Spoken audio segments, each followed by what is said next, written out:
안녕하세요. 오늘 저희 심층 분석에서는 2025년 최고 기대작 중 하나죠.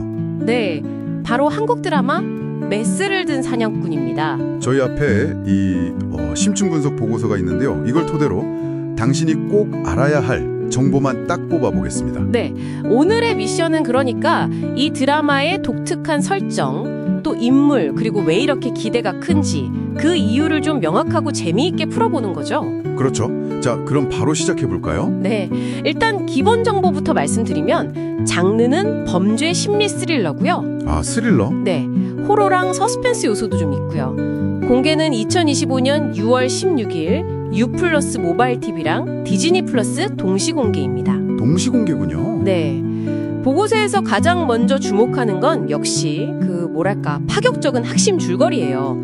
천재 부검에서 세현, 박주연 배우가 맡았는데 이 인물이 반사회적 인격장애 진단을 받았다는 비밀을 갖고 있죠. 설정부터 강렬하네요. 그렇죠. 근데 자신이 죽였다고 믿었던 생물학적 아버지가 있어요. 그 유명한 연쇄살인마 재단사 윤조균, 박용우 배우인데요. 이 아버지가 살아있다는 흔적을 발견하는 겁니다. 아, 그럼 단순한 추격 스토리는 아니겠네요. 보고서 분석을 보니까. 맞아요. 자신의 과거랑 정체를 지키려고 경찰보다 먼저 아버지를 잡으려는 거죠.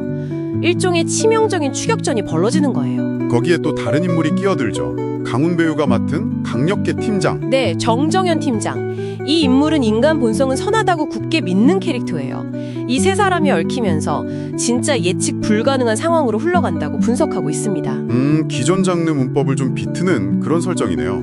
네, 보고서가 또 흥미롭게 분석한 포인트가 그 미드폼 형식이에요. 아, 회당 30분 내외라는 거요? 네, 근데 이게 그냥 짧다는 게 아니고요. 이정훈 감독이 꽉꽉 눌러 담았다고 직접 언급하기도 했고, 제작사인 스튜디오 X+U의 이전 성공작들, 예를 들면 하이쿠키나 밤이 되었습니다 같은 그 데이터 분석을 바탕으로 보면요. 네. 이 형식이 의도적으로 빠른 전개랑 압축된 긴장감을 노린다는 거죠. 그러니까 시간 대비 몰입도를 확 끌어올리자는 전략이라는 분석입니다. 당신의 시간을 존중하면서 장르적 쾌감을 높이려는 계산된 선택이다, 이런 거군요. 그렇죠. 효율적인 스토리텔링 전략인 셈이죠. 주인공 설정에 대해서도 보고서는 좀 깊게 파고들었던데요. 소시오패스 성향의 법의관. 이게 왜 K드라마에서 좀 이례적이면서 중요한 설정인지 분석하고 있죠. 네, 보고서는 서세현 캐릭터가 단순한 악역형 주인공을 넘어선다고 봐요. 그녀가 가진 그 반사회적 인격장애라는 특성이 법의학자라는 직업과 만났을 때 생기는 아이러니가 있잖아요. 아, 그렇죠. 모순적인 상황이네요. 네.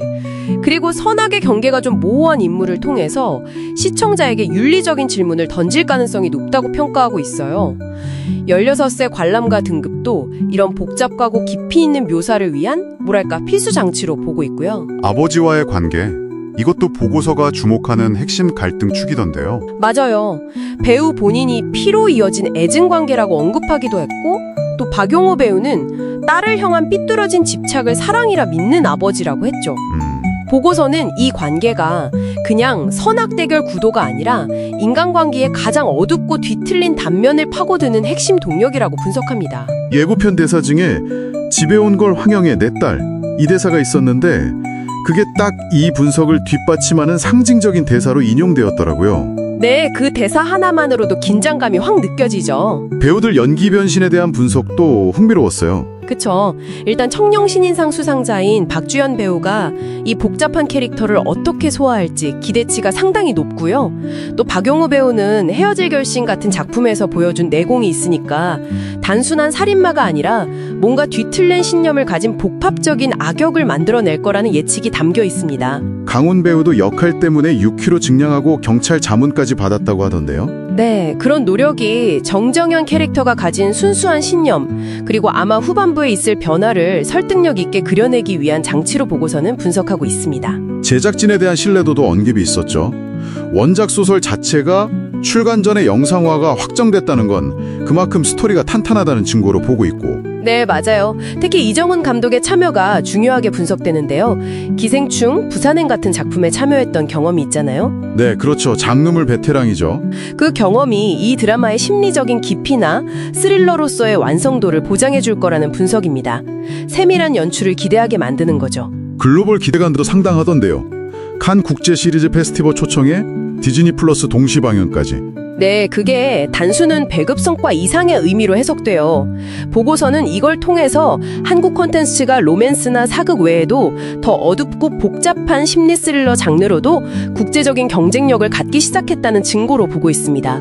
작품성과 화제성을 이미 국제적으로 인정받고 있다는 그런 지표군요. 그쵸? 종합해보면 이 분석 보고서는 메스를 든 사냥꾼이 전략적인 미드폼 형식, 또 K드라마에서 보기 드문 파격적인 주인공 설정, 배우들의 깊이 있는 연기 변신, 그리고 무엇보다 부녀 관계를 중심으로 한 복잡한 심리 묘사가 아주 잘 어우러진 차별화된 심리 스릴러가 될 거라고 예측하는 거네요. 그렇습니다. 그래서 만약 당신이 좀 예측 가능한 스토리에 질렸다, 혹은 인간 심리의 어두운 면이나 관계의 복잡성에 대해 깊이 탐구하는 걸 원한다면 이 보고서가 분석한 메스를 든 사냥꾼의 특징들이 분명 아주 매력적인 시청 포인트가 될 겁니다. 단순 범죄 해결, 그 이상의 것을 기대하게 만드는 작품이다. 이런 분석이네요. 네, 맞아요. 마지막으로 이런 질문을 한번 던져보고 싶네요.